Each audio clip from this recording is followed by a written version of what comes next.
총회 지시만 따라야 된다.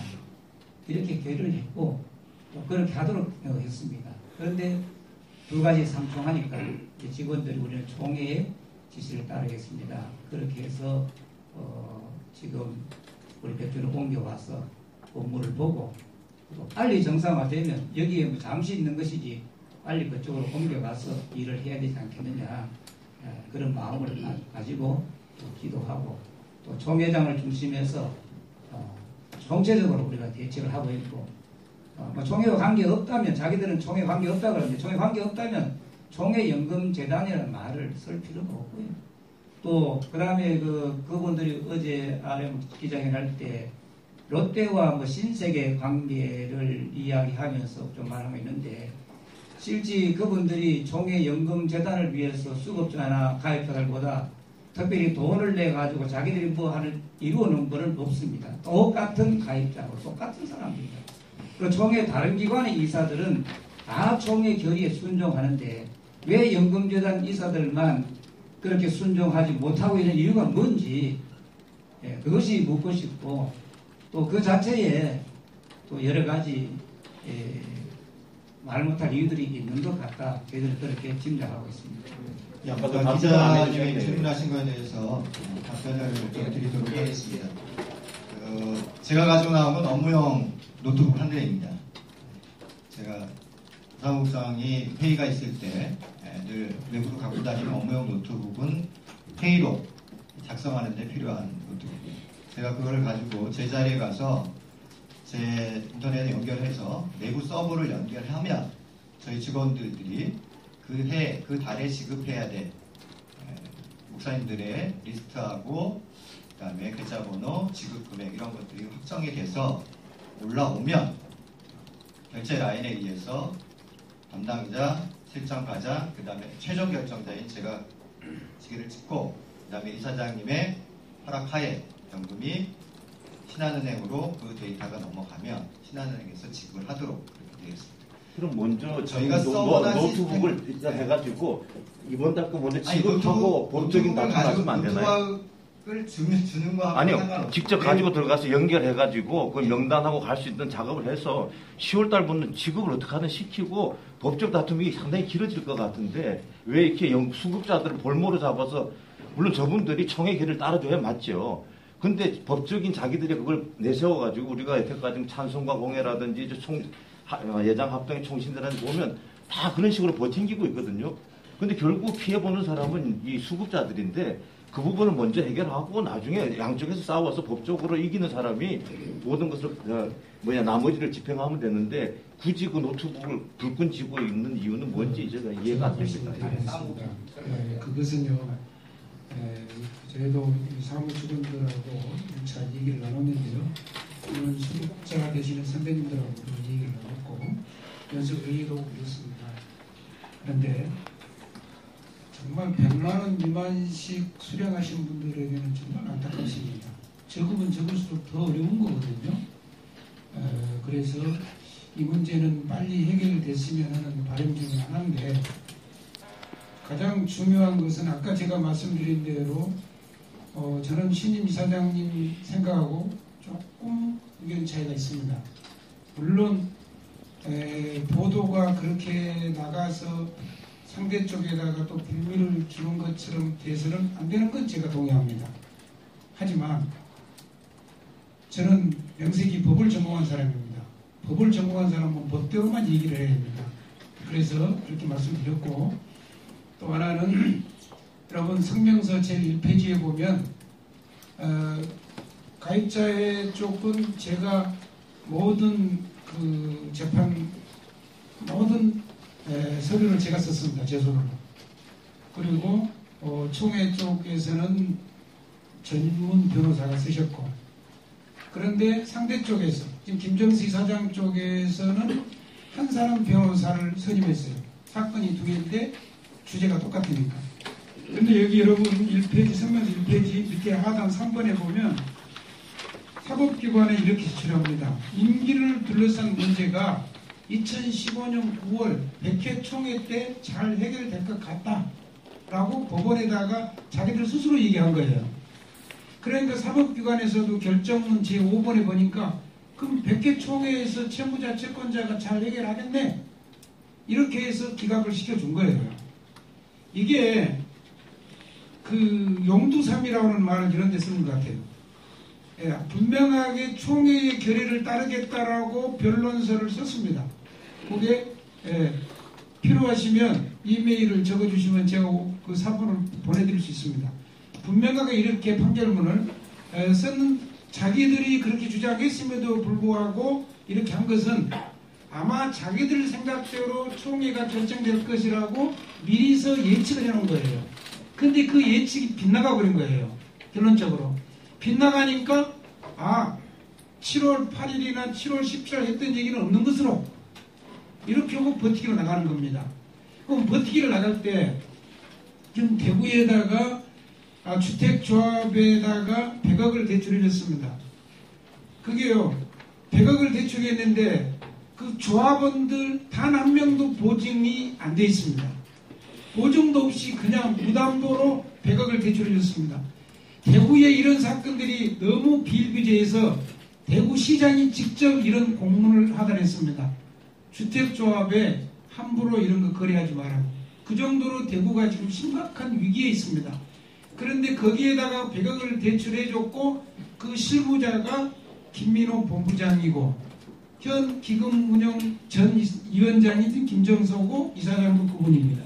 그러면 이 한 라인을 통해서 100억이 대출돼가지고 그게 문제가 돼서 대구지검에서 수사관 서너 명이 와서 관련된 모든 서류를 다 가지고 내려가서 현재 수사 중에 있습니다. 여기에 대해서 김정서 전 이사는 이런 방구 얘기를 하지 않고 함구하고 있습니다.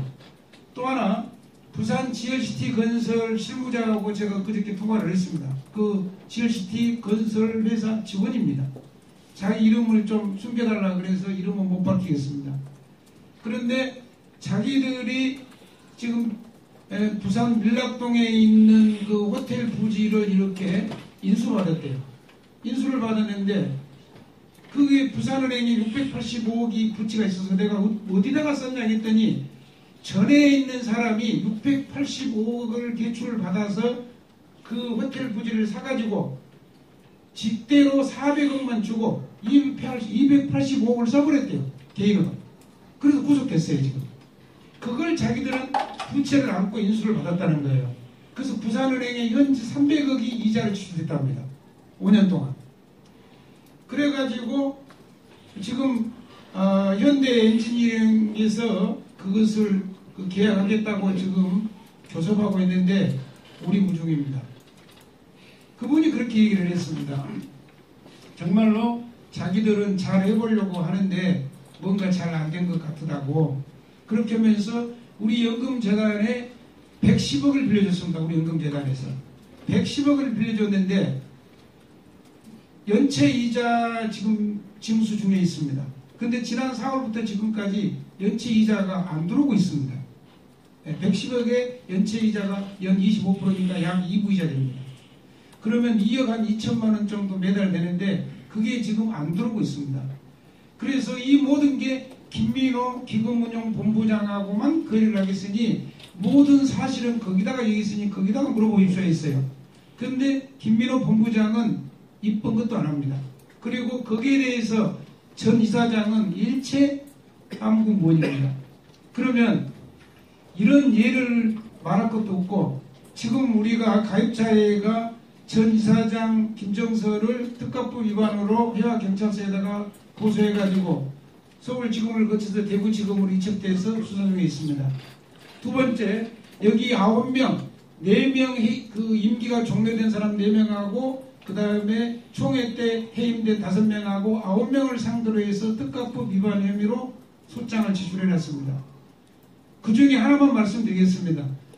재단의 일이 아니고 이사들 개인에 관한 일로 지출된 변호사 수임료가 2억 8,600만 원입니다.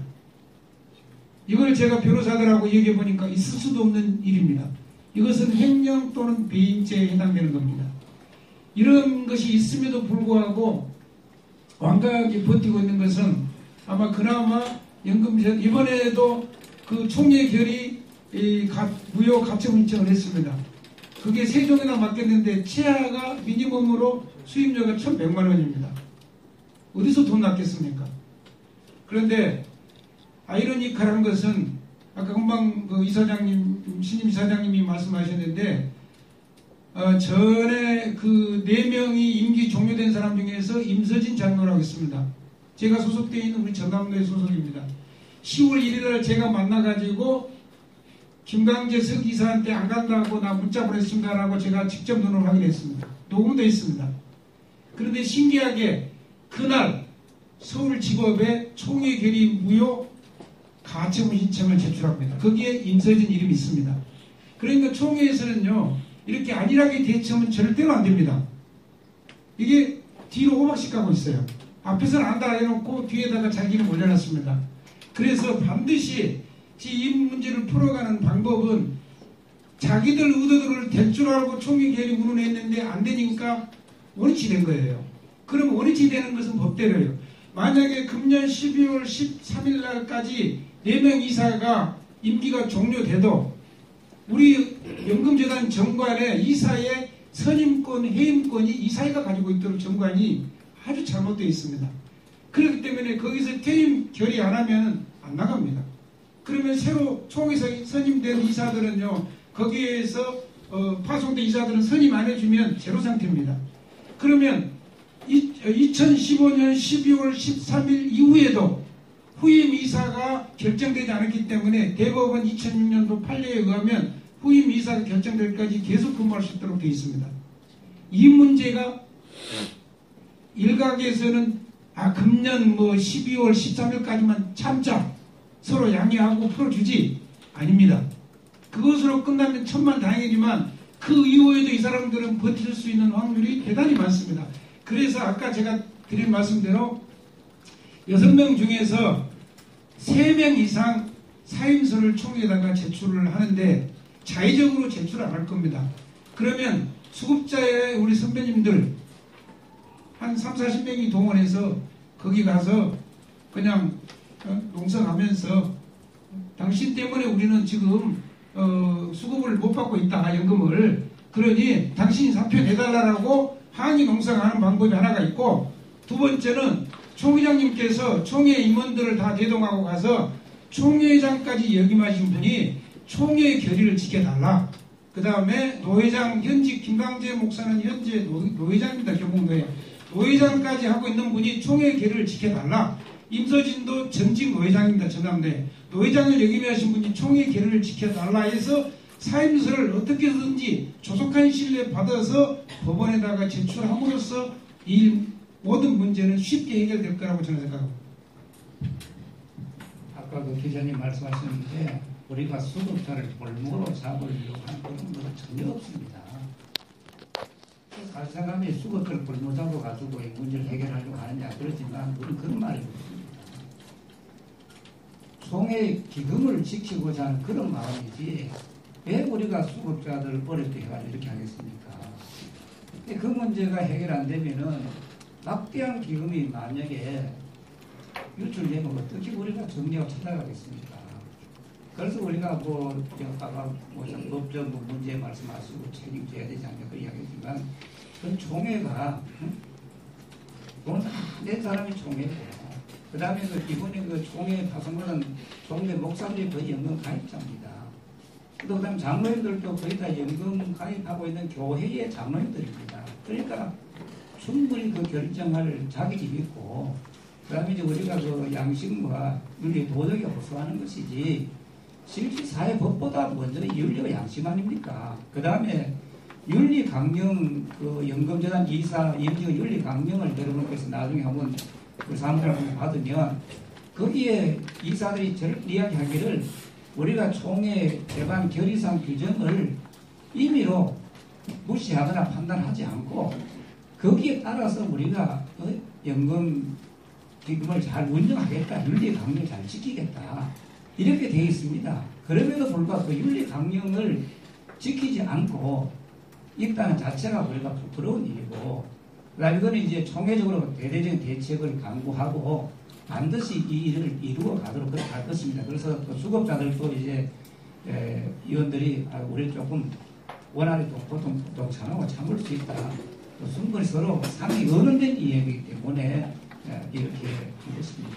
네, 그동안 많은 질문들이 있었고요. 답변들이 있었고 아까 대덕공에서 물은 것처럼 수급자님들 중에 지금 가장 어려움을 당하고 있는 최장애 수급자들에 대한 이야기를 요청을 하셨는데